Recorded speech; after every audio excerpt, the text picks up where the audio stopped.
Olá, sejam todos e todos muito bem-vindos. O meu nome é Nina Rosa Xavier e faço parte das equipes gestoras e também da equipe mediadora da Ação Formativa 2020. E é uma alegria estar com a presidente da AMI e também colega da Ação Formativa, Giovana Passos Duarte, com o professor Dr. Celso Vasconcelos e com a intérprete Cristiane. Acolhemos com muita alegria a presença de vocês para a nossa primeira live. Portanto, de antemão, peço desculpas para algum lapso, pois estamos aprendendo.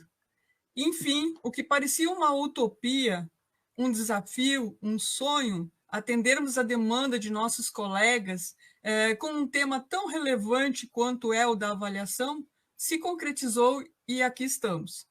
Como escreveu Ana Lúcia Souza de Freitas, sonhar é imaginar um horizonte de possibilidade. Sonhar coletivamente é assumir a luta pela construção das condições de possibilidade. Então, essa live é uma construção coletiva, desde as primeiras tratativas até o atual momento. Gratidão a todas e todos que possibilitaram essa realização. Nesse momento, farei uma breve apresentação sobre como nos organizamos e quem somos. A Ação Formativa 2020 é composta por entidades dos estados de Alagoas, Santa Catarina, Minas Gerais, Mato Grosso do Sul e Rio Grande do Sul. As associações e os sindicatos são compostos por profissionais da educação, reconhecidos pela Lei de Diretrizes e Bases 93/94/96, que estabelece no artigo 61 que se consideram profissionais da educação escolar básica os que nela estando em efetivo exercício, tá? Sejam portadores de diploma da pedagogia, com habilitação em administração, planejamento, supervisão, inspeção e orientação educacional, bem como o título de mestrado e doutorado nessas áreas. E nós, nesse grupo, temos como premissa a defesa do artigo 64 da LDB. Então, enquanto entidades, cabe destacar que fazemos parte do Fórum Nacional das Entidades Representativas dos Especialistas em Educação, o FESED. Porém, nesta Ação Formativa 2020, estamos reunidos não na sua totalidade, mas por adesão ao projeto da Ação Formativa. Então, agora eu vou passar rapidamente um breve perfil das associações e sindicatos que estão reunidos, para que vocês conheçam um pouco do nosso trabalho. Eis o breve perfil das entidades. AXE, a Associação Campo Grandense de Supervisores Escolares, fundada em 1º de setembro de 1994, é de Campo Grande, Mato Grosso do Sul, tem como presidente Helena Ferreira de Sá, coordenadoras nessa ação formativa, a Célia de Jesus Alves, a Eliane Maria Cáceres e Jaqueline Caldeirão. A Associação dos Inspetores de Ensino do Rio Grande do Sul, a AIERGS, foi fundada em 10 de junho de 1970. Festeja este ano seu cinquentenário, 50 anos de vida. Compõe essa ação formativa 2020 juntamente com as demais entidades educacionais. As coordenadoras são a Gisela Nassif Azen, a Joselina Macagnan e a presidente, a Edith Claudete Zeni, presidente da IERGS.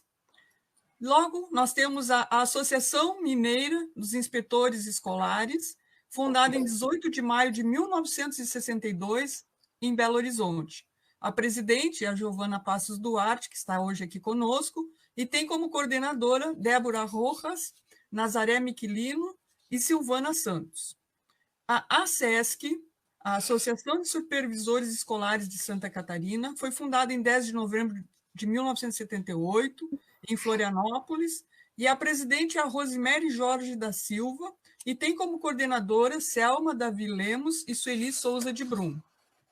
Logo vem a Associação dos Supervisores de Educação do Estado do Rio Grande do Sul, fundada em 22 de agosto de 1972, com sede em Porto Alegre. A presidente é esta que vos fala, Nina Rosa V. Xavier, e a sua equipe coordenadora conta com as colegas Jaira Coelho, Jônia Seminotti e Márcia Coelho. O SINDESP, Sindicato dos Supervisores e Orientadores de Minas Gerais, foi fundado em 16 de dezembro de 2010, em Belo Horizonte, e a presidente é a Carmen Teixeira Soares de Lima, coordenadoras a Maura de Oliveira Lima e a Roselane Boeri Salomão. Então, agora, passo a palavra para a Giovana, que fará um pouco do relato da parte da própria ação formativa. Ok. Então, boa tarde a todos e todas. Como a Nina já me apresentou, sou Giovana Passos, atualmente estou presidente da Associação Mineira de Inspetores Escolares. Primeiro dizer que esse local também é novo para mim, obviamente que nós estamos aí há mais de 4 meses, aliás, há quase 4 meses, em reuniões virtuais, assistindo lives, mas estar dentro de uma live é uma situação nova para mim, uma experiência nova. Então, também de antemão, eu peço desculpas por eventuais erros e correrias. Segundo, dizer que também é um grande prazer estar com a presidente da SERS, Nina Rosa, e principalmente com o professor Celso Vasconcelos. Para nós educadores, é um grande prazer e uma honra muito grande estar na presença, mesmo que virtual, do professor Celso Vasconcelos. O professor Celso Vasconcelos é uma referência em avaliação educacional em todo o Brasil. Bom, essa live faz parte da Ação Formativa 2020. A Ação Formativa 2020 surgiu da necessidade das associações aqui agrupadas e do sindicato estabelecerem um contato permanente com seus associados. A necessidade do isolamento é primordial para evitar a contaminação pela Covid-19. Então, pensamos em uma atuação virtual com nossos associados, no sentido de dizer-lhes que estamos preocupados com a sua formação, com o seu emocional e com as suas expectativas. A ação formativa se divide em 2 momentos. Um momento denominado pandêmico e o outro momento denominado pós-pandêmico. O momento pandêmico diz respeito à discussão de profissionais das áreas médicas, filosóficas, psicológicas, que visam reforçar nossos conhecimentos em relação à prevenção da Covid-19. Em relação às nossas emoções exacerbadas, confusas diante da necessidade de isolamento social imposto. De nossas frustrações frente aos planos que fizemos e foram interrompidos com a pandemia. É comum hoje vermos pessoas rejeitarem a ciência e o conhecimento porque não estão de acordo com a sua opção política. É um momento em que a formação científica é frequentemente rejeitada em blocos pela simples convicção de que se trata de informação inimiga. E por esta razão, no momento pandêmico, vamos reforçar o posicionamento da ciência e do conhecimento educacional. O momento pós-pandêmico, que diz respeito exatamente como vamos lidar com a paralisação das escolas, como vamos receber esses alunos, esses professores. Se tivermos um pouquinho de humildade e bom senso, e se pensarmos na totalidade de crianças, adolescentes e jovens que temos em nosso país, e na discrepância social em que nos encontramos, teremos que assumir que a escola, de certa forma, terminou em março para muitos. O ensino, as relações de aprendizagem entre educandos e professores se afastaram completamente do espaço físico das escolas. Hoje, o ensino se faz exclusivamente à distância. Mas será que ele se faz mesmo? Só saberemos com o retorno. Com o retorno, com o momento pós-pandêmico, vamos avaliar se todas as estratégias empreendidas pelas diferentes prefeituras e governos, de Estado, de fato resultaram em aprendizagem. Porque para um número muito grande de crianças, adolescentes e jovens, as atividades virtuais, o modelo de ensino remoto tornou o sucesso escolar dos alunos ainda mais dependente de outros fatores, como o contexto familiar, o ambiente doméstico e, acima de tudo, a necessidade de um adulto minimamente escolarizado ou emocionalmente disponível para acompanhar o estudo dessas crianças e adolescentes. O nosso maior desafio, passado o momento pandêmico, será recuperar as aprendizagens, e para recuperá-las, precisamos avaliar o que ficou. Por isso, a presença do professor Celso Vasconcelos é tão importante, para discutir a avaliação antes, durante e após a pandemia, e discutir os desafios da mudança. Seja muito bem-vindo, professor, e nos embeveça com suas palavras. Muito grato pela acolhida, pelas palavras. Cristiane, se é muito complicado, você sinaliza aí para poder fazer a tradução, né? Então, em primeiro lugar, agradecer o convite para estar aqui participando desse momento de formação. É uma alegria muito grande. E eu queria começar lembrando um pouquinho que no dia de hoje está sendo lançado aquele movimento ART, né? Aquele manifesto Vidas Negras Importam, né? E de imediato isso também me remete a gente poderia falar de avaliar, né? O AR maiúsculo, aquela frase terrível, né? Eu não consigo respirar. Quantas vezes a avaliação ela acabou tendo esse papel de sufocar e ao invés de ajudar a respirar e a desenvolver a vida, né? Muitas questões foram postas. Eu tive a ideia de colocar, de fazer uma solicitação de perguntas pelo Facebook, mas não foi uma ideia muito boa, porque vieram muitas perguntas. Então, provavelmente, eu vou tentar abordar de alguma forma, mas aquilo que ficar, depois eu me comprometo a responder. Eu acho até que dessa conversa vai sair um pequeno texto que depois eu posso estar disponibilizando, né? Então, eu queria começar um pouquinho, né? Lembrando, já foi lembrado aí pela Nina, a situação é nova para todo mundo, ninguém sabe ao certo o que fazer em função desse ineditismo, né? Cada um está tentando fazer o seu melhor, né? E não está fácil para ninguém, nem para os pais, nem para os avós, para os professores, gestores, as merendeiras, os perueiros, os dirigentes, né? Nós não podemos abandonar os alunos, temos que continuar cuidando pedagogicamente dele, pedagógico aqui no sentido amplo. Nesse momento é muito importante, é fundamental a empatia, a gente tentar se colocar no lugar do outro, a compreensão e, sobretudo, o diálogo, a conversa. Assim como os professores não são pais dos filhos, os pais não são professores dos alunos, então é preciso moderar nas solicitações, focar naquilo que é essencial para não aumentar o clima de desgaste e até mesmo de angústia, né? No primeiro momento, nos parece que não se trata tanto de avançar nas aprendizagens conceituais, como já foi colocado, mas de completar e consolidar aquilo que já foi trabalhado em sala de aula.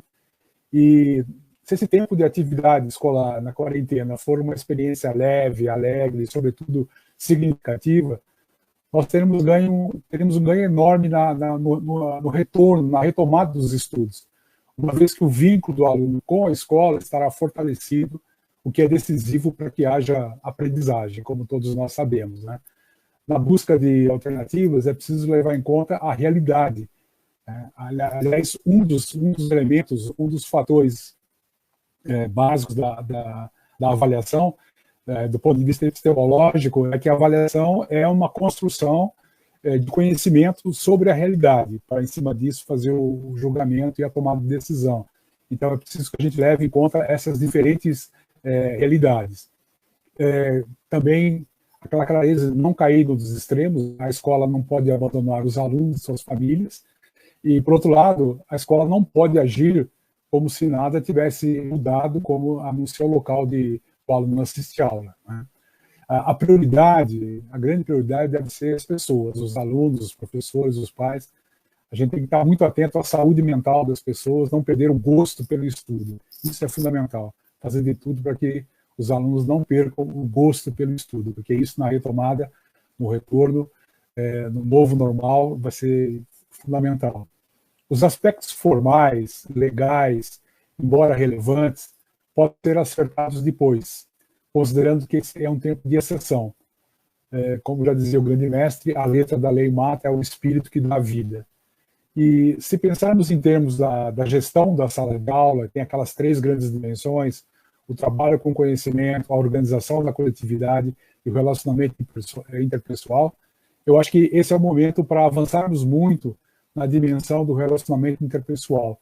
Há um tempo agora, para o professor e alunos se conhecerem melhor, né? Então, isso é muito importante, pelo fortalecimento dos vínculos, né? E que é condição para a aprendizagem, como nós sabemos, né? Eu queria iniciar aqui a minha reflexão sobre avaliação fazendo um pequeno resgate da minha história em relação à avaliação. Alguns episódios que ao longo da minha vida, eu estou com 64 anos, e o primeiro episódio que eu consegui identificar foi com 6 anos, alguns fatos da minha vida que a avaliação me marcou, teve presente, e que tudo isso tem a ver com aquilo que eu sou hoje. E então fazer uma breve retomada, pautado um pouco também naquela ideia que tenho defendido, que o currículo escolar, a questão fundamental do currículo escolar é o encontro dos currículos pessoais dos alunos com os currículos pessoais dos seus professores. Muitas vezes a gente percebe que a gente não consegue avançar na apropriação dos saberes, no desenvolvimento de competências e habilidades, porque não existe uma definição de saberes, mas não existe esse encontro dos currículos, das pessoas, dos alunos e dos professores. Eu não estou dizendo com isso que os saberes não são importantes, pelo contrário, é justamente porque nós queremos que os alunos se apropriem dos saberes, né?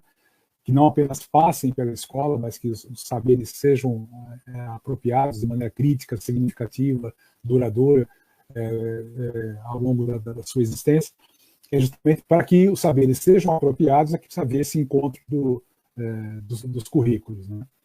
Então, e eu também lembro aqui daquele poema, o poema em linha reta, do Fernando Pessoa, onde ele fala que nunca conheci ninguém que tenha levado porrada. Todo mundo que eu conheço se deu bem na vida. Então aqui eu vou lembrar de algumas bordoadas que eu recebi ao longo desse processo em relação à avaliação dessa temática que a gente tá desenvolvendo, né? Então, em 1962, então com 6 anos, eu tive a minha primeira, talvez a minha primeira bordoada, ou a primeira experiência negativa, ou que me despertou depois para isso. Eu morava em Jaú, e meu pai tinha uma Kombi, e ele estava dando uma charré, e ele pediu que eu fosse lá para o fundo da Kombi, no porta-malas da Kombi, e olhasse o poste, né? E ele foi dando uma charré, e quando bateu, eu falei, bateu.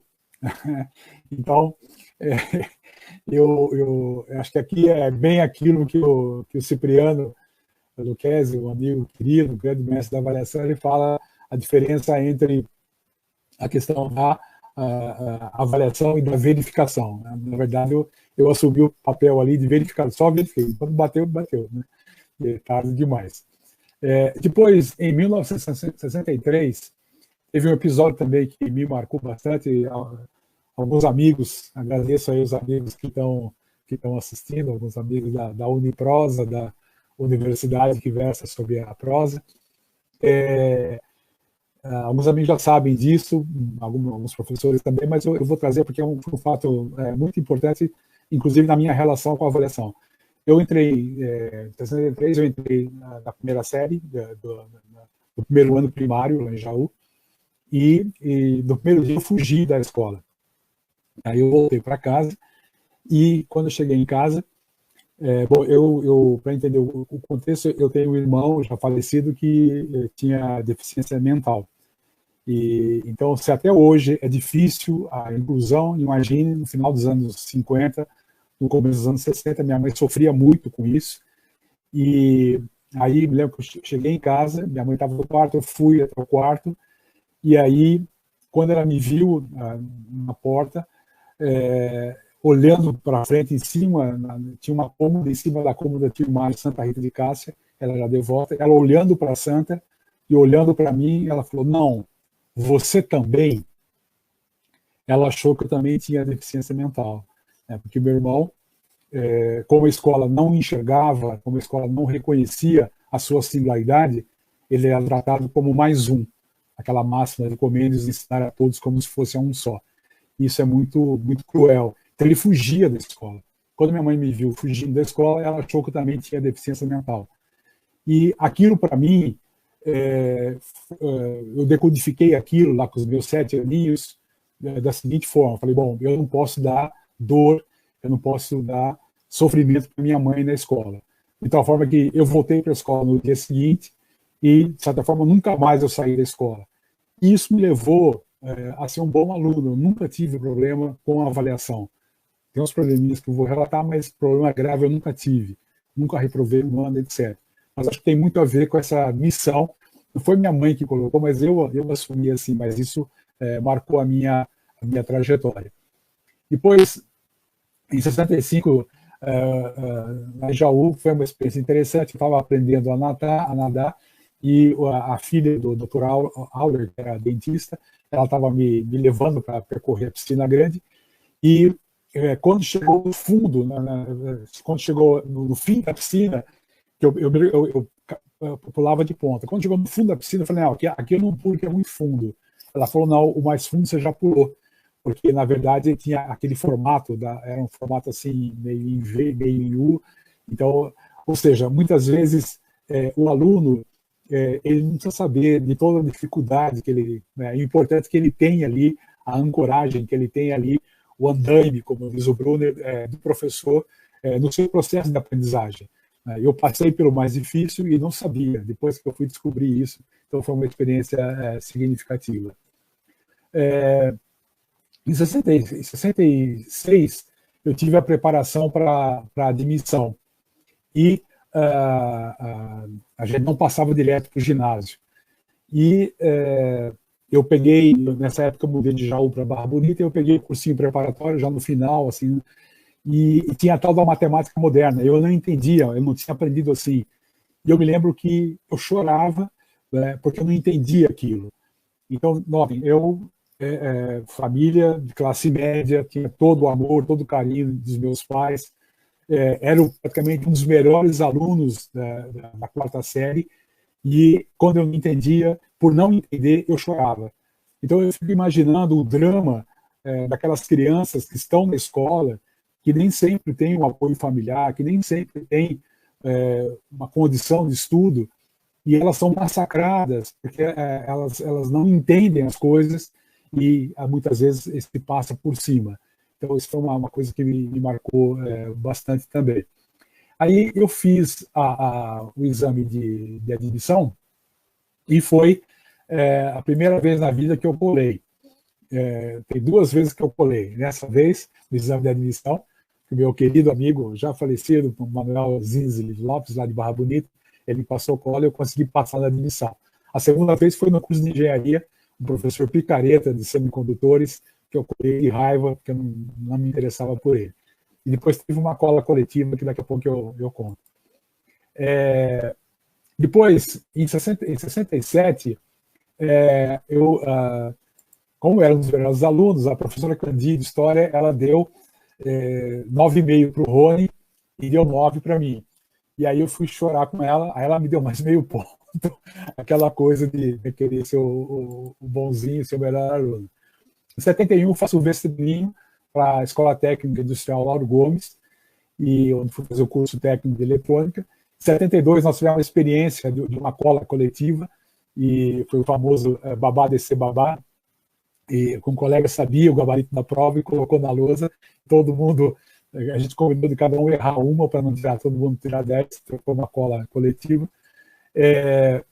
Depois, em 74, no TCC, no trabalho de conclusão do curso da Escola Técnica, eu acabei fazendo, junto com os amigos, o CEVA. O CEVA é a Central Eletrônica de Avaliação da Aprendizagem. Eu não tinha muita noção da questão da aprendizagem, mas foi era uma maneira de fazer um teste rápido com os alunos, eles responderem eletronicamente e o professor tem uma resposta, então, um envolvimento, mas sem muita consciência disso. Em 74 também, eu fui convidado para dar aula nessa escola técnica e tive um treinamento com o professor Ezio D'Audienzo, de didática, onde basicamente a gente aprendeu a avaliação através da taxonomia do Bloom, os objetivos da taxonomia.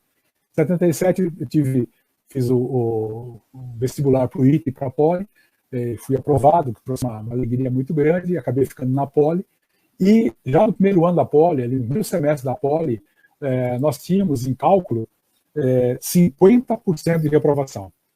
Nós estávamos em 1977, o vestibular da Poli era disputadíssimo, e daqueles 600 jovens que entravam, eles reprovavam 300.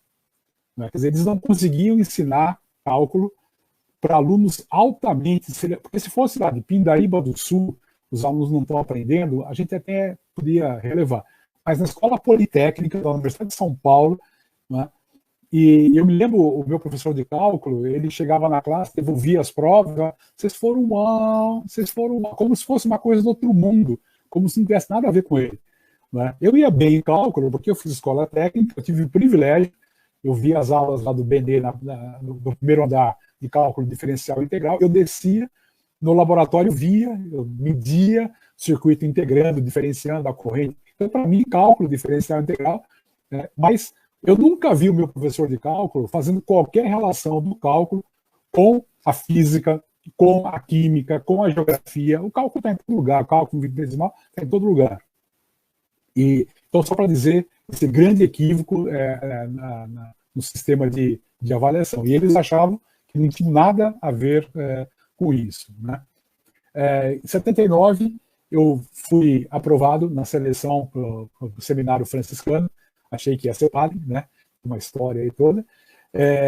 Aí, em 1980, eu fui para o seminário, mais rapidinho eu vi que não ia ser padre, e aí voltei, fui fazer a filosofia, fiz a transferência para o curso de filosofia, e em 1981 eu precisava sobreviver, né? E fui dar aula, só que eu não consegui aula de física, de matemática, e eu fui dar aula de ensino religioso e educação moral e cívica, da 5ª à 8ª série. Na 6ª ou 8ª série ainda ia, mas, olá, bem-vindo, da 6ª à 8ª série, e tudo bem, mas na 5ª série eu não sabia o que fazer com aqueles meninos, né? E aí me dava dor no estômago, essa é uma das bordoadas que eu recebi, né? Só de pensar que eu ia trabalhar com aqueles meninos, né? E aí como é que eu sobrevivi?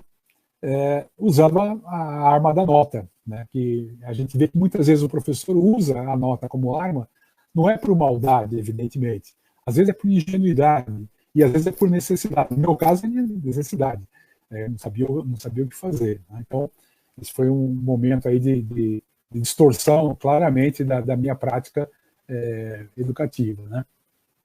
Agora, paradoxalmente, nesse mesmo ano, fazendo a filosofia, fazendo a matéria de didática, eu tive o privilégio de ser aluno da professora Maria José Guedes, e ela introduziu uma forma de avaliar sem ser através de provas.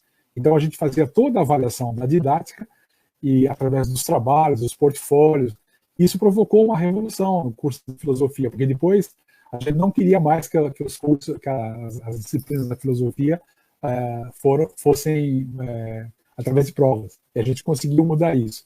Então, veja a importância. Um professor, né, fazendo um trabalho significativo, marcou os alunos e a gente conseguiu até produzir uma mudança no próprio curso, né? Depois, em 84, eu faço a seleção para o mestrado na PUC, e em 84 também eu conheci o Cipriano Lucchesi, porque eu conheci o Cipriano pelos vídeos, pelos textos da FDE, tudo. E no final do ano, em 84, teve a Conferência Brasileira de Educação, e eu fui, e lá estava o Lucchesi, né? Ele não me conheceu, mas eu conhecia, então eu falo, puxa, o Lucchesi e tal, né? E hoje é um amigo muito querido, inclusive faz parte da Unipros, a gente está sempre conversando, tudo. Mas foi um momento assim forte na minha formação, né? Depois, em 89, foi uma outra bordoada que eu recebi. Eu estava trabalhando, Teologia da Libertação, Educação Libertadora, era diretor de um colégio, Imaculada Conceição, o IMAC, que era um colégio de linha avançada, tudo, e eu fui dar uma palestra a convite, né, de um coordenador pedagógico, eu fui dar uma palestra num colégio, E eu dei o meu recado quando eu estava acostumado a dar, nessa linha da educação libertadora e tal, era sobre avaliação, só que eu não sabia que era um colégio hiper, mega, blaster conservador, né? E aí, o pessoal caiu matando em cima de mim. E o coordenador não me defendeu. E ele estava certíssimo, porque se ele fosse me defender, ele ia perder o emprego dele, né? Compreendo perfeitamente. Eu sei que eu saí daquele encontro atordoado, não sabia como que eu saía do colégio. E aquilo lá foi ótimo para mim, foi a melhor coisa que me aconteceu, né? Porque aí eu percebi, falei, não, né, eu tenho que estudar, eu tenho que pesquisar, eu não posso supor que eu vou falar sempre com pessoas que pensam como eu. E foi excelente isso. De tal forma que já em 1980, desculpa, 1990, eu publico o primeiro artigo sobre avaliação, perversão dos direitos humanos, né? E na revista Educação da EEC. E esse artigo foi muito, muito importante, porque tempos depois, a secretária de Educação de Resende, uma amiga querida, Carmen Lúcia Penafir, ela leu esse artigo, gostou muito e acabou entrando em contato comigo para fazer um trabalho com os professores de Resende a partir daquele artigo.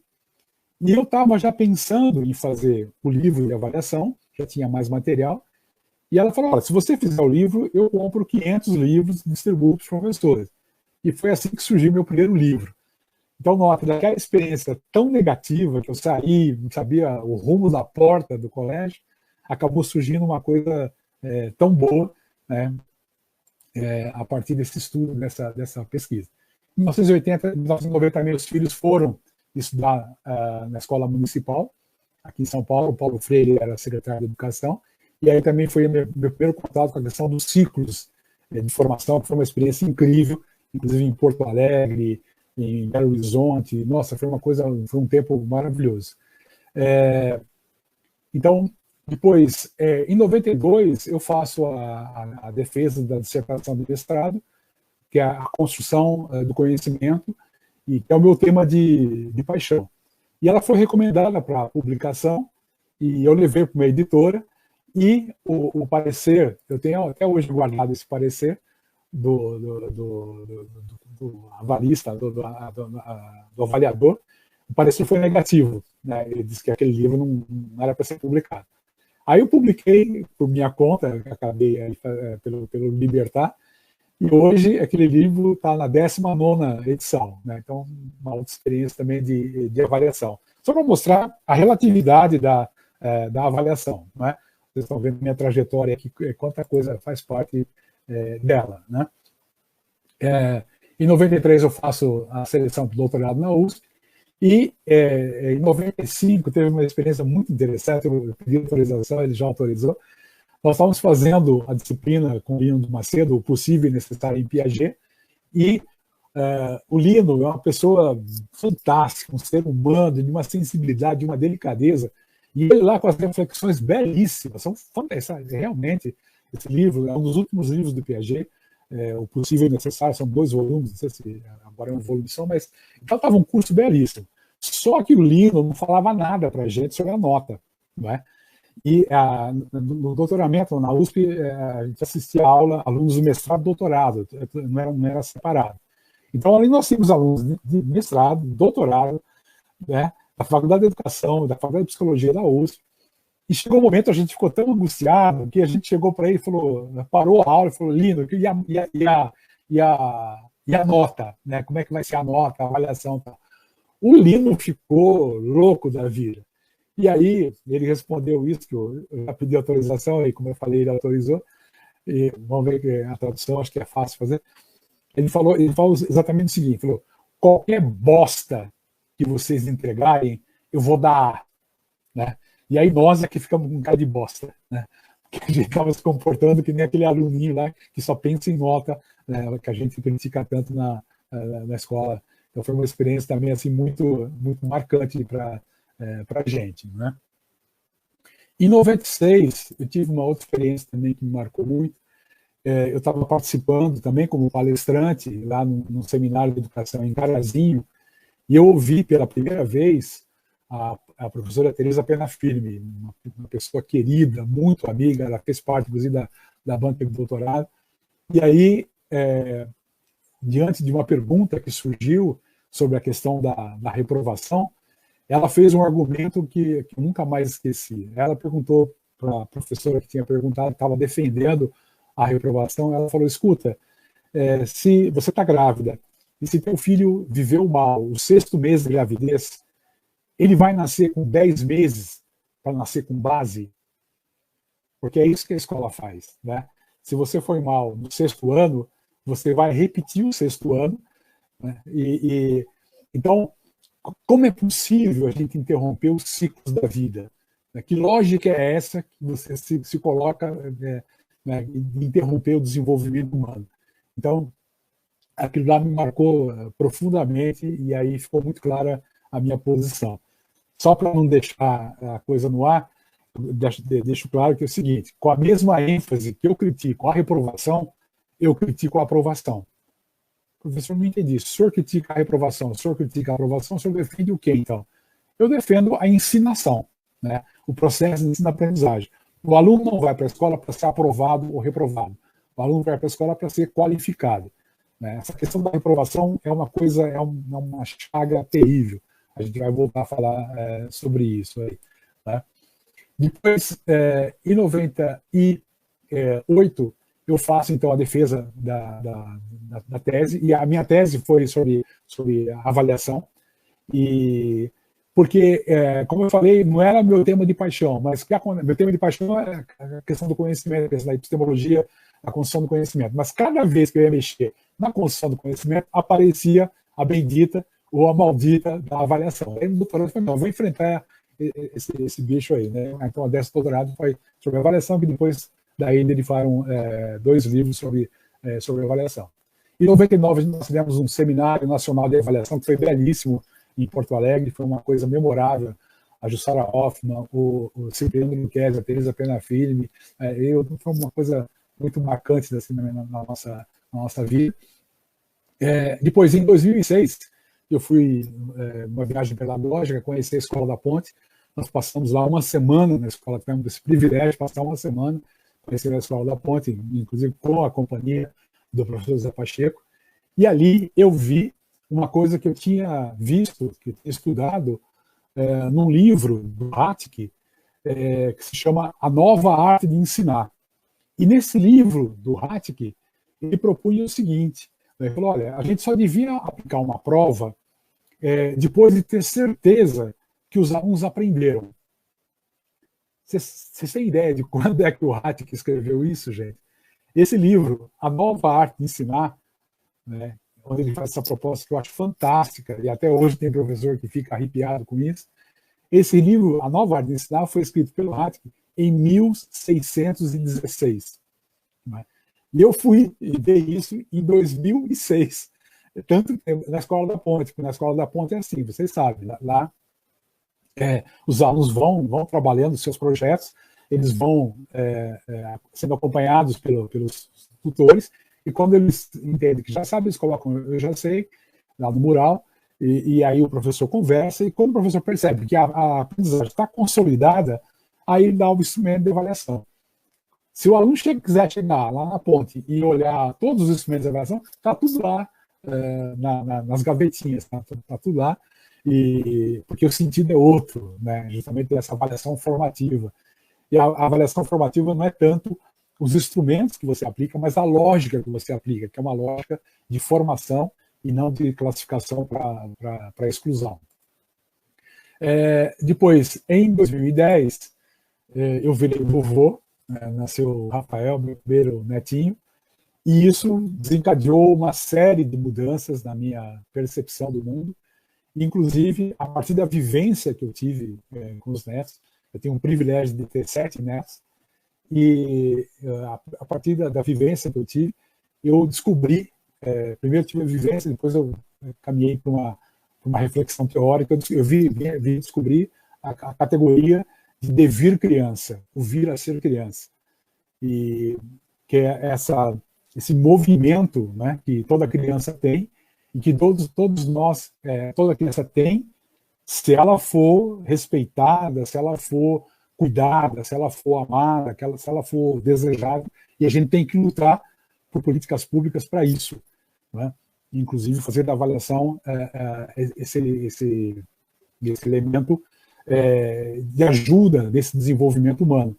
E aí, então, o dever criança da criança e o nosso dever criança, né? Não perder essa alegria, essa curiosidade, essa amorosidade, essas marcas tão fortes da infância, né? E em 2020 houve uma pandemia, e em função dessa pandemia que a gente está aqui, né? Eu quero dizer para vocês que eu estou bem, né? Fico muito angustiado por tudo que está acontecendo, e é uma situação bastante delicada. Eu sinto muita falta dos meus netos, meus filhos, esse distanciamento físico é muito difícil, dos amigos, também dos professores, né, meus alunos nos espaços de formação. E o que tem me ajudado nessa quarentena tem sido aí a produção estou fazendo um livro novo sobre avaliação, sobre o amor como princípio e fundamento da educação. Então, isso tem me ajudado. Brevemente, esse livro vai estar disponibilizado aí para vocês também, né? Bom, quando a gente fala da avaliação, o desafio da mudança, a gente fala do desafio da mudança justamente em função do grande nó que existe na avaliação. Para mim, a avaliação ela implica um conjunto de elementos. Falando especificamente da avaliação, a gente tem o conteúdo da avaliação, a forma da avaliação e a intencionalidade da avaliação. Avaliar o quê?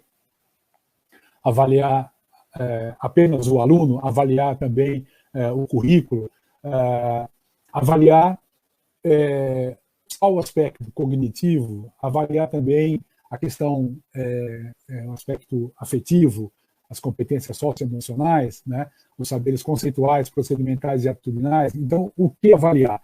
Depois, a outra questão é a forma de avaliar. Como que eu vou avaliar? Eu vou avaliar em momentos estanques, aquelas famigeradas provas que a gente tinha na escola anteriormente, ou eu vou avaliar ao longo do processo, né? E acompanhando o processo de aprendizagem, de desenvolvimento humano e de alegria crítica.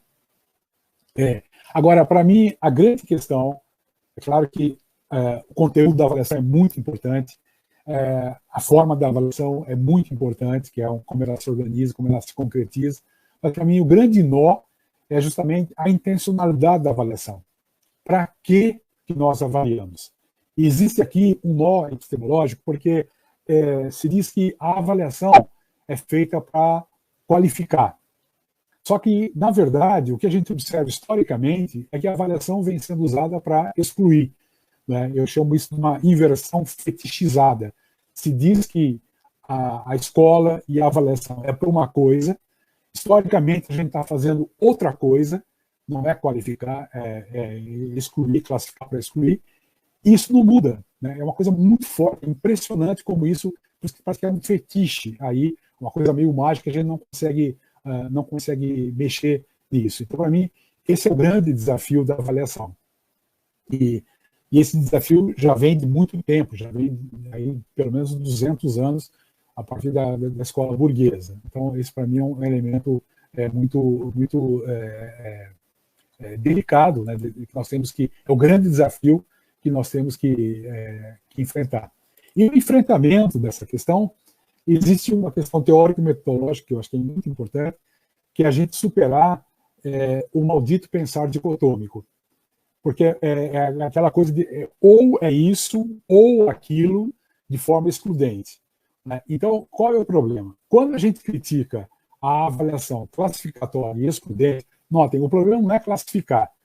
Nós temos que classificar. Você analisa a redação de um aluno, por exemplo, você tem que classificar. Está adequado, não está adequado, de acordo com os objetivos. Tá. Agora, o problema é classificar para quê? Para qualificar, para intervir, para mudar, para melhorar, ou para classificar para excluir. Então, quando a gente critica a avaliação classificatória excludente, muitas vezes se cai no extremo oposto, né? Então, por exemplo, você critica a reprovação, então é para aprovar todo mundo. Você faz a simples negação, e não a superação por incorporação, como dizia lá o velho Hegel, na fenomenologia do espírito, né? Então você tem a tese, a antitese e você tem a sintese, né? Então, a tese, a antítese e a síntese, que é a superação por incorporação.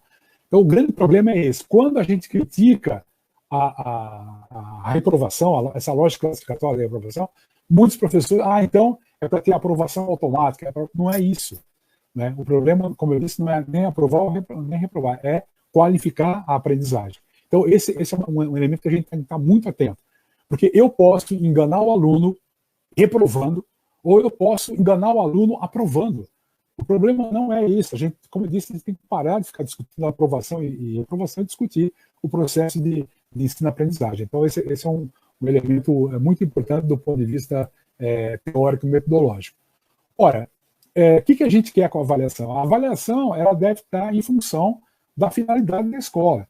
E qual a grande finalidade da escola? São aqueles 3 elementos, né? O que a gente quer com a escola? Aprendizagem efetiva, que os alunos de fato se apropriem dos saberes, desenvolvimento humano pleno, não adianta ele dominar os saberes e ser uma pequena topeira humana, e alegria crítica, né? A Dr. Galdo, a alegria, ser feliz, no fundo é isso que a gente quer. Eles aprendam, se desenvolvam e sejam felizes. Então a avaliação ela deve estar em função dessas grandes finalidades que nós estamos buscando, né? Professor, então o que fazer, né? A grande pergunta é o que fazer. Eu queria dizer para vocês que vocês sabem disso, mas só para confirmar que não tem receita, mas se não tem receita, tem métodos, né? Com PH, né? Lá do grego, meta, odos. Meta o horizonte, a perspectiva, odos, caminho. Então, métodos o caminho que a gente faz para, a partir de onde a gente está, atingir o que a gente quer. Então, se não tem receita, tem métodos. E o que a gente sabe, né? O plano de ação, aquilo que vai guiar a nossa ação, o plano de ação, ele é fruto da tensão entre a análise da realidade e a projeção de finalidade. Então, qual é o desafio teórico e metodológico?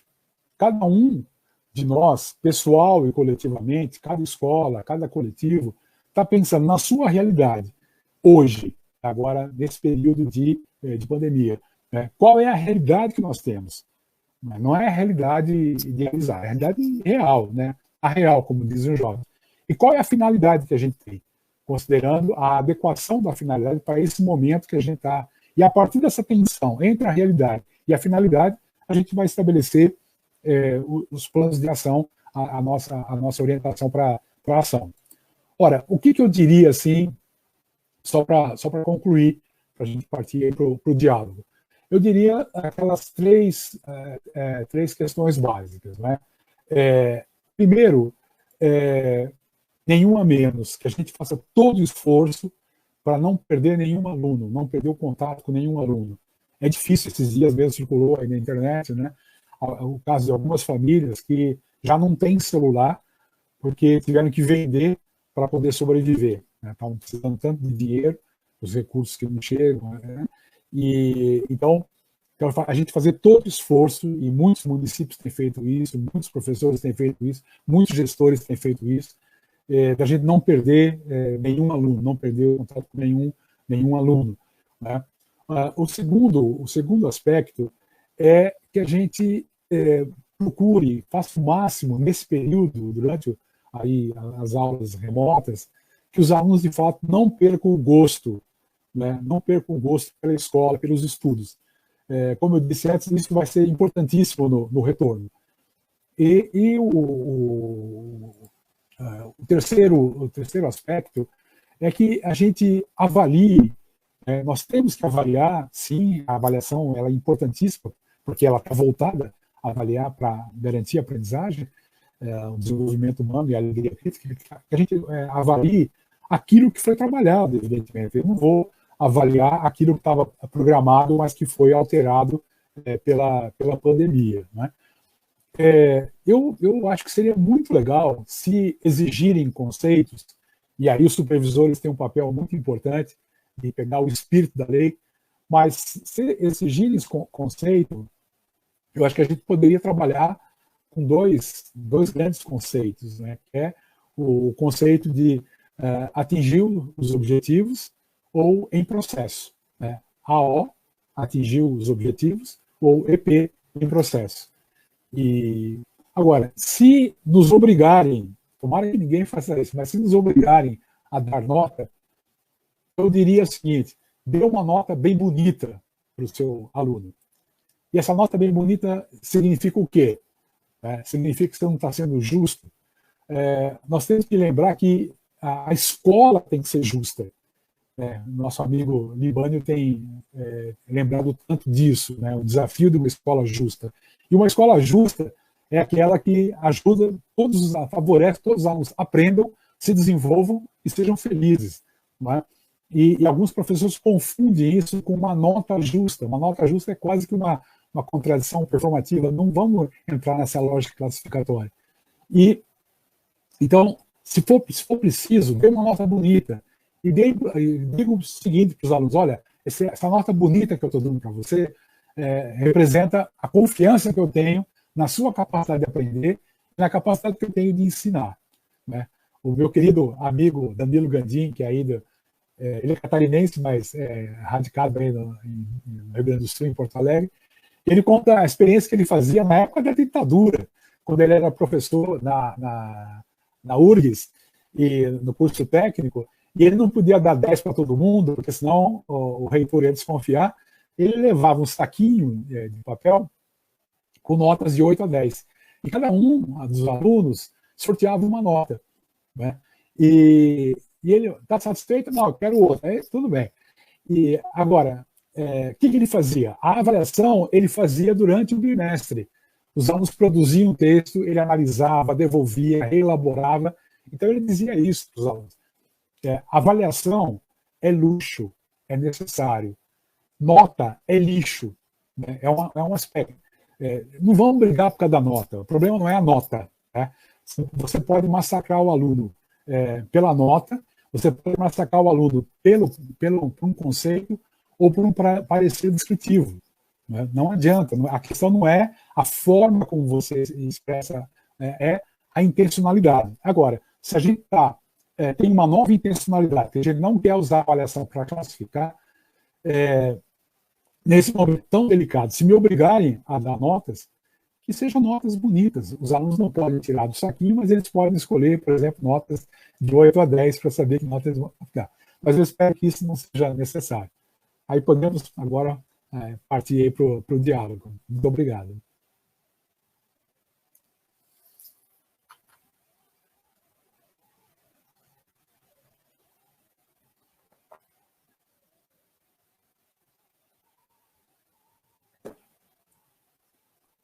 Tem questões já? Só um minutinho, professor. Tem questões. Professor, primeiro, agradecer imensamente a sua exposição, foi perfeita. Eu acho que fazer essa historicização, né, a partir da sua vivência, contar como que, em toda a sua história de vida, o senhor foi cingido pela avaliação, quer dizer, como todos nós somos, foi perfeita a exposição. Enquanto o senhor toma uma água, deixa eu só agradecer. Nós temos pessoas aqui de várias partes do Brasil. Nós temos Campo Belo, está em massa, está em peso aqui. Parabenizar. Campo Grande. Uhum. Parabenizar os docentes de Campo Grande, da educação infantil, das escolas municipais, das escolas estaduais. Tem muita gente de Campo Grande aqui. Tem pessoas, o senhor está sendo acompanhado em Paris, tem pessoas na França acompanhando o senhor, fizeram questionamentos, eu vou colocar os questionamentos. Deve ser a Aninha. A Ana, isso. E o marido, o Jorge Rufini. Minas Gerais também, nós temos gente de Espinosa, de Pará de Minas, Caxias do Sul, Panambi, no Rio Grande do Sul, Santa Cruz, em Mato Grosso, Anastácio, em Mato Grosso. Tem pessoas também da UFOP, de Mariana. Então, assim, eu não consegui pegar todo mundo, no próximo comentário eu tento levantar mais algumas pessoas. Giovana, só um minutinho. Pois não. Dizer para o professor que alcançamos a marca de mais de 1.800 participantes. Parabéns, professor. Excelente. Mas o senhor é muito especial. Olha, nós temos várias perguntas, o senhor já até tocou em algumas delas, mas aí eu vou começar por Paris. Afinal de contas, Paris já deve ser quase meia-noite, né? Não sei quantas horas, vou começar por Paris. O Jorge Ruffini, ele escreveu assim, ó: eu estou aqui chorando, aprendendo francês, mas foi a ação experiente da minha professora que me fez não desistir quando as aulas passaram a ser online. Poderia comentar a função do docente na promoção da aprendizagem por meio da avaliação? E aí ele completa, poderia comentar a polêmica: não reprovar não significa não incluir. Vamos começar com essa, depois eu vou fazendo os bloquinhos. Tá. Então, Jorge, eu acho que a ação do professor é muito importante, né, nesse período, sobretudo por essa situação do distanciamento. E então o ser humano o ser humano tem uma capacidade incrível, o potencial que nós temos, só que tem uma questão, que esse potencial nem sempre ele está disponibilizado. Para ele ser disponibilizado, ele tem que ter uma carga afetiva, né? E esse chaveamento afetivo, essa carga afetiva, é muito importante que o professor faça isso, né? A relação educativa, ela não se constitui se não tiver um aluno que queira aprender, e muitas vezes ele não quer aprender, e aí vai ser o nosso trabalho remover essa resistência, remover essa dificuldade. Então, um aluno que queira aprender e que acredite que aquele mestre possa ensinar. Agora, do ponto de vista, essa é uma relação dialética, do ponto de vista do professor, é preciso um professor que queira ensinar.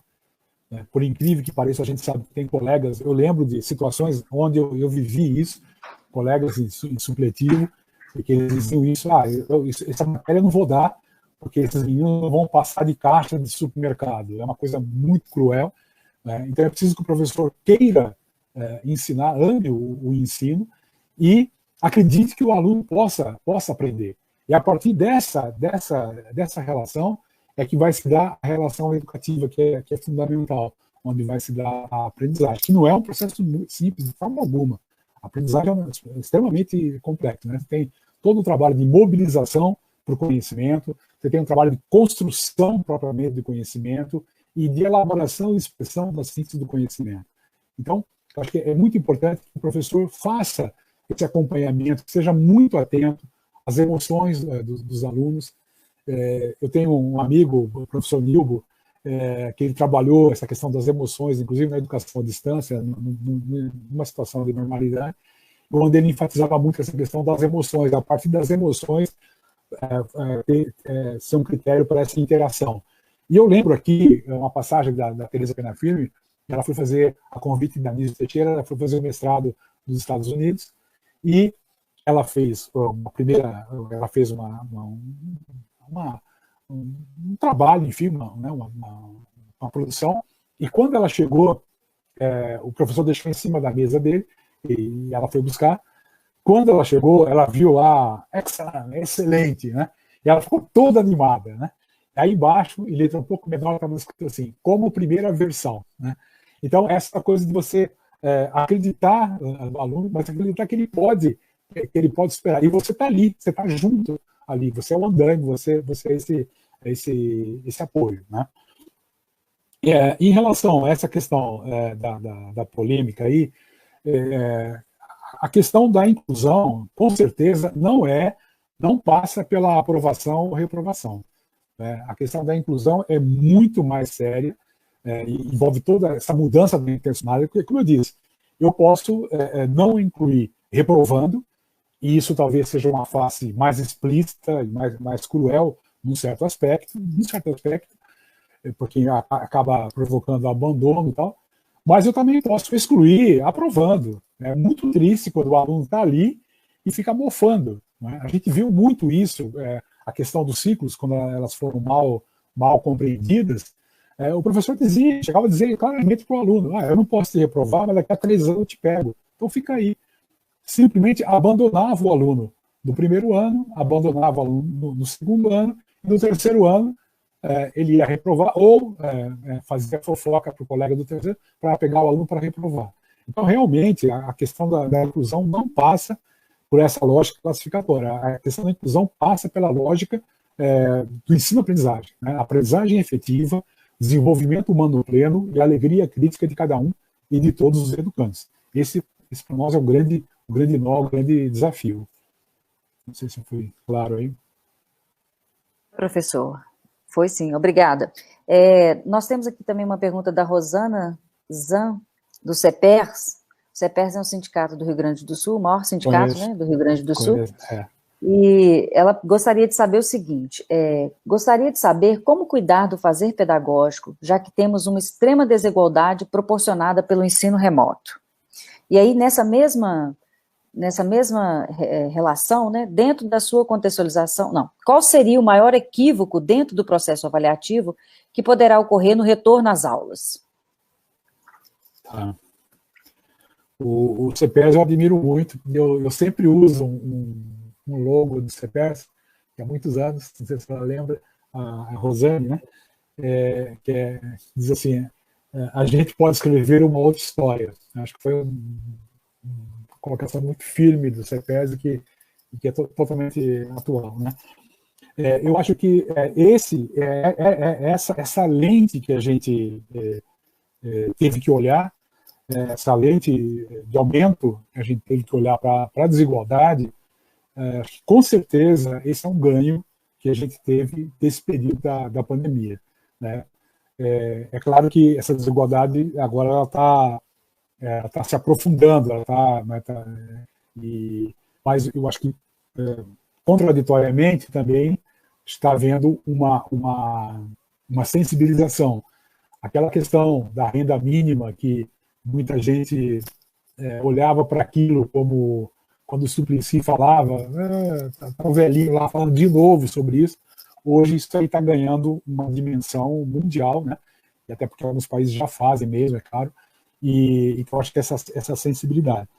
Eu acho que a gente tem que fazer, tem muitos professores que têm procurado fazer, tentar o máximo possível. A gente tem visto assim, situações, são situações extremas. É claro que a gente não pode colocar isso como política pública, a gente tem que lutar por uma política pública, que, aliás, infelizmente não existe nesse país, né? Em termos de saúde, mas também de educação. Mas a gente tem visto até situações em que professores têm se organizado, procurando ir, apesar do risco de saúde, indo às residências, né? A tentativa de fazer redes com vizinhança. Então, acho que são elementos que a gente pode fazer dentro São muitas comunidades. A gente vê, por exemplo, aqui em São Paulo, lá, na comunidade de Heliópolis, né, todo o trabalho que eles têm, e até pouco tempo lá tinha o Céu Heliópolis, agora teve um pequeno golpe de Estado lá no Céu Heliópolis, mas o bairro educador ali de Heliópolis, todo o cuidado, tentando minimizar esses efeitos da desigualdade. E eu acho que o maior desafio em termos de avaliação no retorno é voltar fazer uma avaliação classificatória. Assim que os alunos chegarem, fazer uma avaliação classificatória. Em nome de fazer um diagnóstico, você faz digamos, um questão, faz uma prova, onde o aluno vai constatar que muita coisa que estava previsto, de fato, e isso vai provocar um desânimo enorme. Acho que não é por aí. O que a gente tem que fazer no retorno a primeira coisa, a gente tem que curar as nossas feridas, a gente tem que se abraçar muito. Não sei se vai ser possível, mas pelo menos assim, com o olhar próximo de 1,5 metro, a gente se acolher muito, cada um poder falar, cada um poder expressar como é que viveu agora ali no presencial. E depois, aos poucos, a gente ir verificando e buscando alguns sinais, algumas evidências dessas aprendizagens que ocorreram. Inclusive, estando atento, né, para outras aprendizagens, que a grande finalidade, a grande missão da avaliação é identificar avanços, dificuldades e potencialidades. Então, muitas vezes, quando a gente fala de avanço e dificuldade, a gente está falando em relação a objetivos. Quando se fala de potencialidades, são coisas que extrapolam. Muitos alunos estão se revelando. Uma amiga que trabalha com educação infantil, e uma amiga muito querida, ela contando que um aluno que, durante as aulas, ela não tinha conseguido se aproximar dele, tá? E agora, né, ela conseguiu fazer um grupo de WhatsApp com os pais, e através dos pais chegar aos alunos. Ele adora a questão da dança e tal, e não se revelou, se aproximou. Então, acho que também está atento a essas outras manifestações que também podem ser avaliadas no fortalecimento da autoestima e preparação. Quando você fortalece a autoestima, você tem um salto na zona de desenvolvimento proximal. Então, aí você prepara novas aprendizagens. Isso é muito importante. Ok, professor. Nina?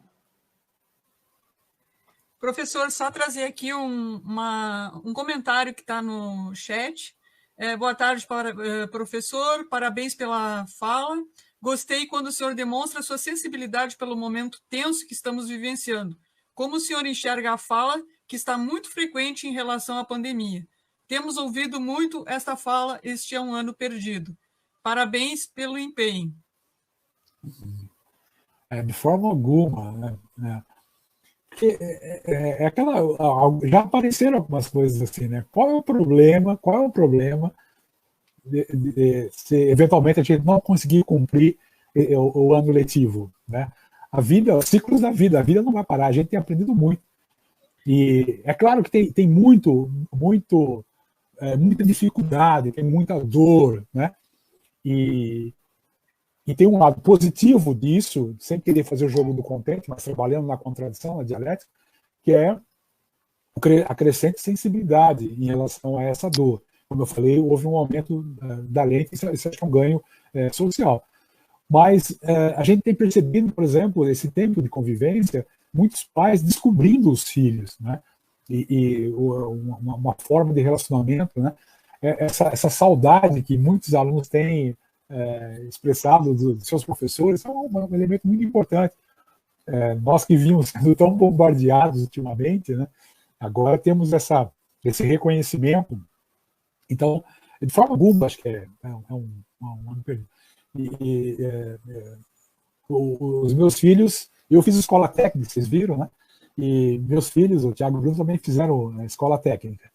E eu me lembro que na época que eles foram fazer escola técnica, alguns amigos torceram o nariz, como se escola técnica fosse, entre aspas, para pobre, né? E além disso, eles iam perder um ano, porque 4 anos, ao invés de 3 anos do colegial regular, tal, né? E depois, além disso, eles foram fazer intercâmbio para aprender o inglês lá no Canadá. Então, eles se atrasaram aí pelo menos 1 ano e meio em relação aos colegas, né?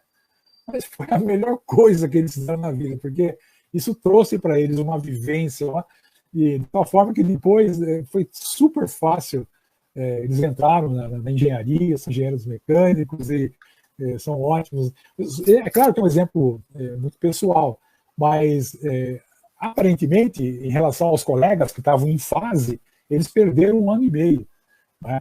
E foi a melhor coisa. Então, de forma alguma, esse ano não foi perdido de jeito nenhum, não vai ser de forma alguma. Concordo com ela. Professor, são inúmeros os elogios, mas eu vou passar a palavra para a Giovana, porque tem muita gente querendo saber um pouco mais e esperando as respostas. Giovana. Então, professor, como eu disse no início, é uma novidade participar de uma live, a gente acaba perdendo os comentários, mas, de fato, são muitos comentários agradecendo, muitas pessoas dizendo que formaram através da leitura de seus livros, muitas pessoas dizendo que gostam muito da forma como o senhor aborda a questão da avaliação nos livros, e a Jaque Marcelino, ela pontua uma coisa interessante. Não entendo porque é tão difícil colocar em prática essa forma de avaliar, essa forma que o senhor está expondo. e continuamos com essa avaliação classificatória e punitiva, mesmo em tempos de pandemia. Então, a pergunta seria por quê? Né, por que é tão mais... Adorei essa história do saquinho, né? Coloca no saquinho de 8 a 10, e aí o aluno tira... É magnífico isso. E como é que as pessoas ainda insistem nessa coisa punitiva, nesse poder que não existe, porque, na verdade, a avaliação é mais uma forma... A avaliação deveria ser uma forma de avaliar a si próprio, né? Porque o senhor falou no início de ensinagem, não sei se foi essa palavra que o senhor usou, o neologismo, o senhor usou logo no início, e quando, na verdade, ela é usada apenas como um instrumento punitivo. Isso. Foi muito bom que você lembrou essa questão da autoavaliação.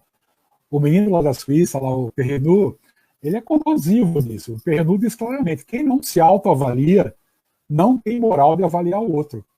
Né? Então, a autoavaliação, a autocrítica é condição para avaliação. Quer dizer, um professor que não se avalia não tem moral de avaliar os seus alunos. Né? Uma escola, um gestor que não se avalia, não tem moral de avaliar os seus professores. Uma secretaria de educação que não se avalia, não tem moral de avaliar as suas escolas e seus professores. Né? Então, acho que a gente tem que ter muito isso em conta, porque esse é um elemento... Né? Agora, é muito difícil, porque isso está... Quando a gente fala, né, aquela questão, né, que há quantos anos o Lucchesi fala isso? A avaliação é um processo contínuo que visa um diagnóstico para superar as dificuldades, né? E a gente encontra isso muito fortemente nos PPPs das escolas, também está lá. Só que quando você olha a prática, então, como eu estava comentando um pouco ali, tem professores que fazem isso, precisa ficar bem claro, né, que quando a gente fala nessa questão de sortear as notas, por favor, né, nós estamos falando que isso só vale para quem tem ética, só vale para quem faz o trabalho sério, como o Danilo fazia. Né? Como eu falei, durante todo o bimestre, na época era bimestre, né? Durante todo o bimestre, os alunos produziam textos, ele analisava, corrigia, devolvia, reelaborava, dialogava. Né? Então, a avaliação é luxo, a avaliação é fundamental. Agora, a nota é um detalhe. Então, né? Você querer, se te exigirem nota, você querer sortear a nota sem fazer o máximo possível, né? Que a questão ética é essa, a gente não pode tudo. Mas dentro da nossa zona de autonomia relativa, esse é um conceito que eu gosto, modéstia à parte, eu gosto muito. Tem o limite externo e tem o limite interno, como se fossem dois círculos concêntricos. Né? Muitas vezes as pessoas só falam do limite externo e não conseguem perceber que aquilo que está limitando a mesma ação nesse momento é o limite interno. Toda essa coroa circular, todo esse espaço entre o limite interno e o externo é o que eu chamo lá no livro de currículo de zona de autonomia relativa. Então, muita coisa que eu posso fazer já. Tem a questão da desigualdade, tem a questão de milhões de pessoas que não foram aí, que precisam do recurso, né, da verba do governo para a sobrevivência, que não foram atendidas. Isso é uma coisa que é uma luta que a gente está fazendo. Tá?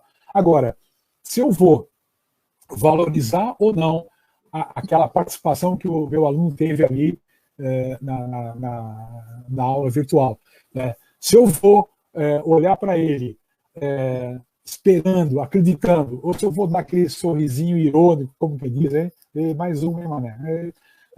Isso, sinto muito, isso não depende do Ministério da Educação, não depende do Ministério da Justiça, não depende do secretário de Educação, não depende do gestor. É uma questão, está na minha zona de autonomia relativa. Então, que fique bem claro isso aí. Agora, por que o professor acaba usando? Como eu disse, muitas vezes é por ingenuidade. Tem professor que, eu lembro, num colégio que meus filhos estudaram, a professora falou, não, professor, eu estou dando nota agora na quarta série, porque o ano que vem eles vão para a educação infantil. Eu estou dando aqui na nota na pré-escola, porque o ano que vem eles vão para a primeira série, então para eles se acostumando. Então, ao invés de exportar a boa tecnologia da educação infantil, né, ela acaba importando os entulhos. Então, muitas vezes é por ingenuidade. Outras vezes, como aconteceu comigo lá no Colégio Moema, que precisava sobreviver, é por necessidade. A gente usa a avaliação como arma porque não consegue controlar os alunos, né? Agora, outras vezes é por convicção. Infelizmente também tem isso. Aquele professor que fala, não, é isso mesmo. E o pior é que ele, não, fizeram assim comigo. Então, né, ele acha que essa é a forma. Como eu disse, você fazer justiça não é você querer, entre aspas, dar uma nota justa, né? Você fazer justiça é você lutar para que cada um e todos os alunos aprenda para valer, se desenvolva humanamente e seja feliz. Aprendizagem efetiva, desenvolvimento humano pleno e alegria crítica. Então, essa mudança, por isso que a reunião pedagógica semanal é tão importante. Todos os meus livros têm um capítulozinho sobre reunião pedagógica semanal. E às vezes já me perguntaram, professor, por que você não fala tanto do conselho de classe? De fato, eu falo pouco, porque para mim, o que é o conselho de classe? É mais uma das reuniões pedagógicas semanais. Agora, se eu não tenho a prática de reunião pedagógica semanal, não adianta fazer conselho de classe. Você pode dar chazinho, você pode dar bombom, você pode colocar musiquinha, desculpa a ironia, mas não vai resolver. A gente tem que ter... fazer a reunião pedagógica semanal é fazer a avaliação institucional, é fazer a avaliação formativa em termos da instituição. Porque senão, como é que a gente vai estar avaliando o nosso trabalho, né, coletivamente? Então, nesse momento da reunião pedagógica semanal, a gente pode ir percebendo quanta coisa. Eu fui coordenador pedagógico muitos anos e também fui diretor de escola, mas o lugar que eu mais gostei foi de coordenação, além da docência, que até hoje, foi de coordenação. E ali a gente aprende muito. E um outro elemento importante é também esse contato do professor com o coordenador pedagógico e com o orientador educacional.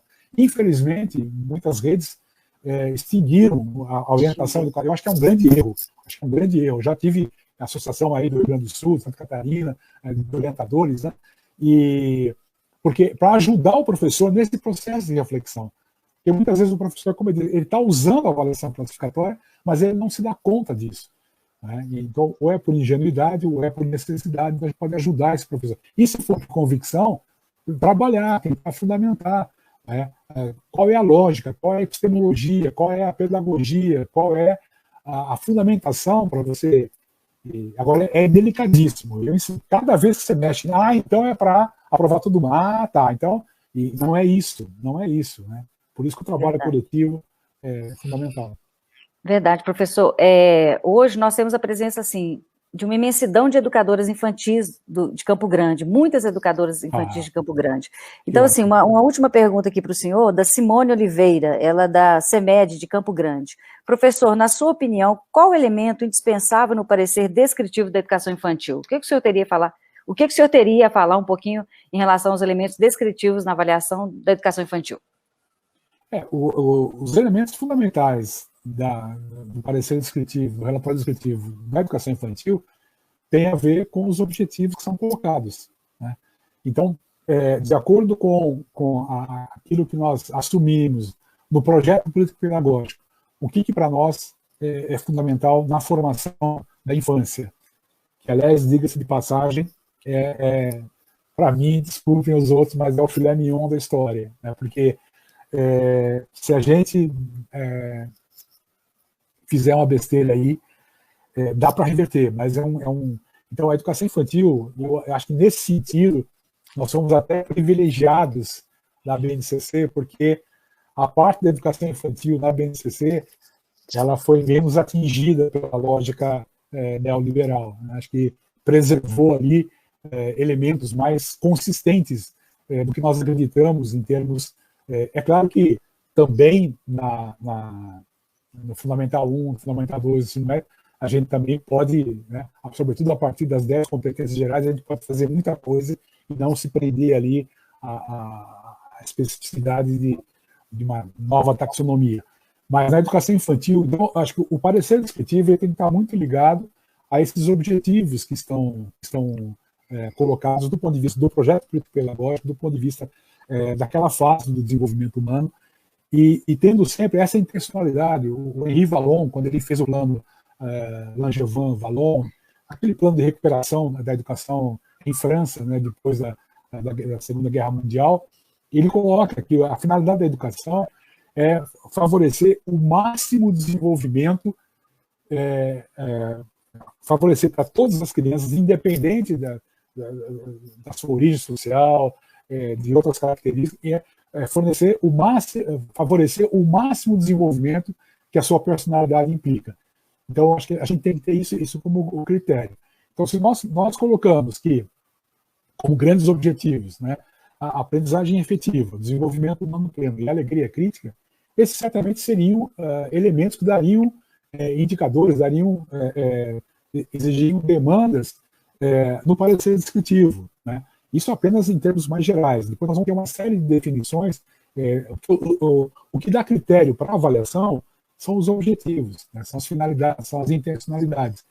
Tanto quando a gente pensa em termos da escola, quando a gente pensa em termos do curso, em termos do segmento, em termos até daquele momento, naquele grupo ali. Mas eu queria dar maior força para a educação infantil. Eu sempre digo isso. Para mim, todos os professores deveriam ser muito bem formados e muito bem remunerados. Se fosse o caso, eu acho que não é o caso, mas se fosse o caso de formar melhor e remunerar melhor, eu defenderia que nós fizéssemos isso com os professores, com os profissionais da educação infantil. Justamente por essa delicadeza, né? Ali que está se constituindo, o Vallon diz que até os 3 anos se constitui toda a base da personalidade. Até os 3 anos, isso é muito sério, gente, muito sério. Então, o maior cuidado com isso, né? Educação infantil. Às vezes professor, mas o senhor sabe com quem o senhor está falando? Eu trabalho aqui, eu troco a fralda das crianças, né? Mas nesse trocar a fralda é uma coisa fantástica, você está tocando o corpo da criança. E que significado, que sentido, que emoção você está passando para essa criança? Desculpe a expressão, mas eita, eu estou com a mão na merda aqui, para ganhar aquela merda de salário. Você acha que a criança não percebe isso? Você não fala nada, né? Mas por aquilo que você sente, a criança é um radar incrível. Pelo contrário, você está ali, né, tocando essa criança, pondo a mão na merda, limpando ali, mas você está passando para ela, olha, eu estou aqui, seus pais, sua família não pode estar aqui, mas a gente está aqui, nós desejamos você é muito bem-vinda a esse mundo, nós temos um projeto para você, a gente quer a tua alegria, a tua felicidade, então, né, isso é fundamental, isso não tem preço, né? Então, e aí, o desdobramento disso no parecer descritivo deve ser uma coisa, como diria Paulo Freire, uma coisa com muita amorosidade, né? Com muita... eu já vi professor fazendo parecer descritivo para se defender da coordenação, para se defender da direção, para se defender dos pais. Perder, né? Acho que a gente tem que se fortalecer. Por isso que o trabalho coletivo é importante. Na reunião pedagógica semanal, com o apoio da coordenação, com a presença da direção. Quem coordena a reunião, digamos, grosso modo, é o coordenador, mas o diretor precisa estar junto, né? A orientação, se tiver, para fortalecer, porque esse momento da infância, se a gente dá para ela, né, carinho, cuidado, atenção e o atendimento básico, a criança ela devolve curiosidade, ela devolve alegria, ela devolve encantamento, ela devolve amorosidade, ela devolve capacidade de perdão. É impressionante aquilo tudo que a criança... Né? Então, esse devir criança deve ser preservado na educação infantil. E para aí, não tem outro jeito disso, a não ser também que os educadores da infância também procurem viver esse devir criança. Eu estou procurando, eu tenho um esforço de poder vivenciar esse devir criança em mim, né? E que eu acho que isso possibilita que eu me torne um ser humano um pouco melhor, que eu possa estar um pouco mais qualificado para a minha função educativa, né? Lembrando sempre aquela dialética do desenvolvimento humano, né? Sou, ainda não sou, posso vir a ser mais. Sou é autoestima, ainda não sou é autocrítica, e posso vir a ser mais é a autossuperação. Para mim, são 3 elementos fundamentais do desenvolvimento humano. Perfeito, professor. Olha, professor, tem palavras aqui, se o senhor depois tiver a chance de olhar, agradecendo, pessoas emocionadas com a sua fala. Tem uma inspetora, a Mamed, de Pará de Minas, que já indicou o senhor para o Ministério da Educação. Quero agradecer outras cidades de Minas, Pouso Alegre, Carbonita, Iturama, Ipiranga, Bauru, as educadoras das escolas infantis estão dizendo excelente, parabenizando, agradecendo muito pela fala. A fala foi, muitas pessoas se sentiram contempladas com a sua fala. Inclusive, nós nos sentimos contemplados, nós que somos especialistas do artigo 64, porque nessa pandemia mostrou a importância dos especialistas. Nós nunca fomos tão importantes na educação como neste momento. Isso. A todo momento, os especialistas, os orientadores, os supervisores, os coordenadores, eu não sei como cada cidade denomina, os inspetores escolares, estão sendo importantes nessa comunicação, escola, Secretaria de Educação, Secretaria Municipal. Então, para nós, a sua fala foi muito importante e nos contemplou muito. Gostaria muito de agradecer a presença do senhor, dizer que né, foi de uma generosidade sem fim, e as falas foram de uma importância para a gente muito grande, e deixar um forte abraço, e passo para a Nina fazer a despedida também. Bem, professor, nós agradecemos a todos que estiveram presentes aqui conosco.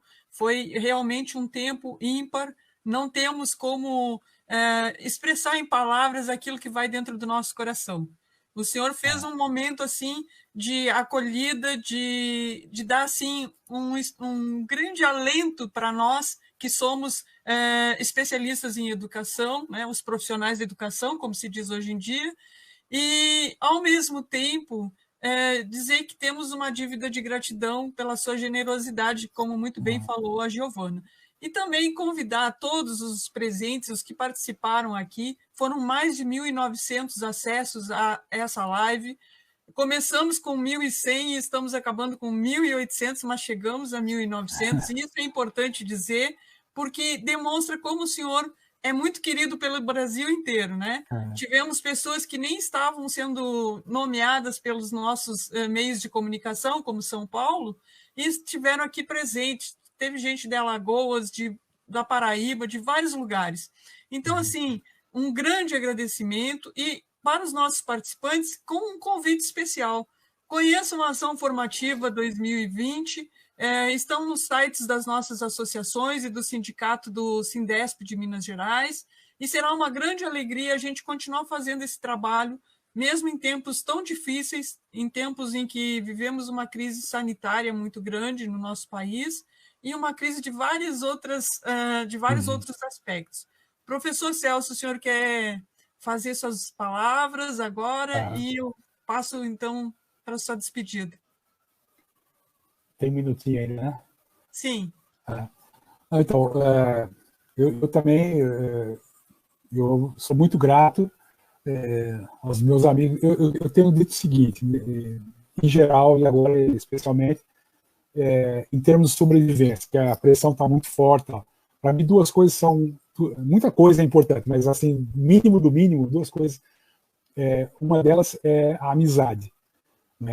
Amigos são poucos, colegas são muitos, mas realmente, porque na amizade você pode viver o afeto radical. O afeto radical é aquele que aceita você do jeito que você é.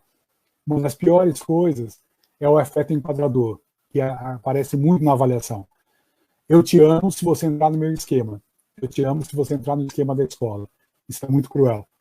Na amizade não, é o afeto radical. Eu te amo do jeito que você é.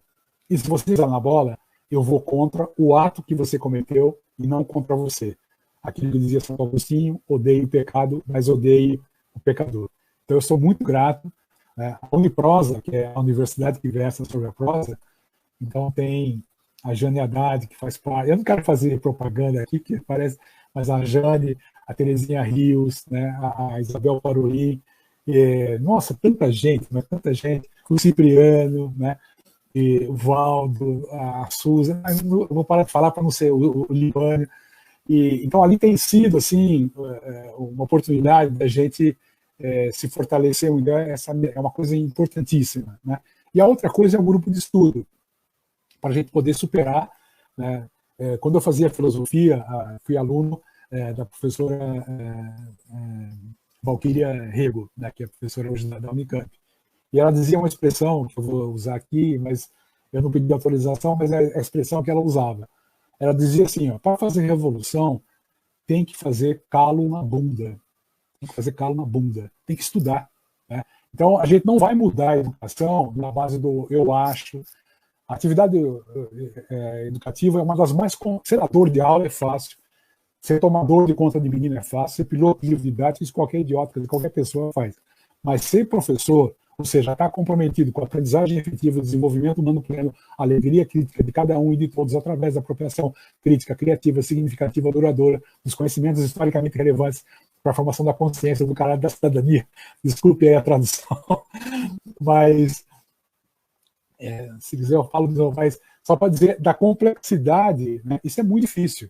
Então, a gente tem que se qualificar para isso. Né? Então, esse agradecimento, que eu não estaria aqui se realmente não fossem os meus amigos. Né?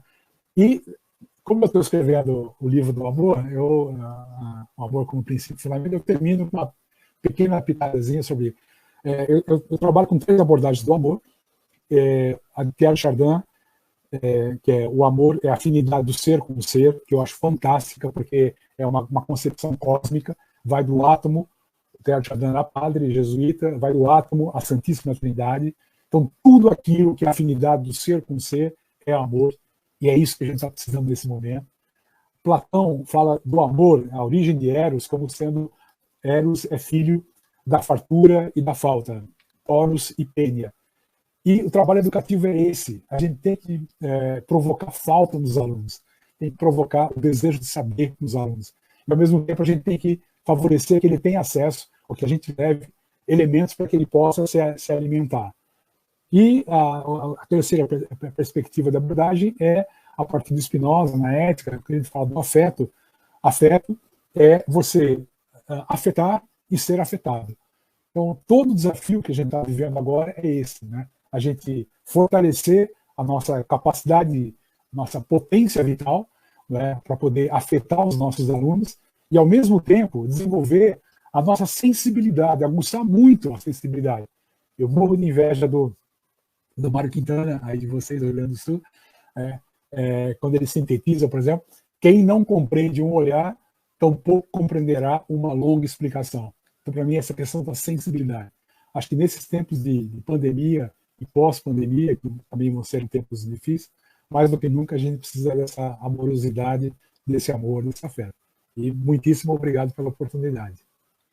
Nós agradecemos, professor, mais uma vez, e eu gostaria de encerrar agradecendo ao Francimar Batista Silva e a Cristiane Medeiros, nossos intérpretes de Libra, a Secretaria Municipal de Campo Grande do Sul, que tão assim, bondosamente nos auxiliou nesse momento. Então, assim, um grande abraço a todos e estamos encerrando a primeira live da Ação Formativa 2020 e aguardamos vocês nos nossos sites, nos nossos espaços midiáticos. Mais uma vez, um coração para o professor Celso e muito obrigado a todos os participantes.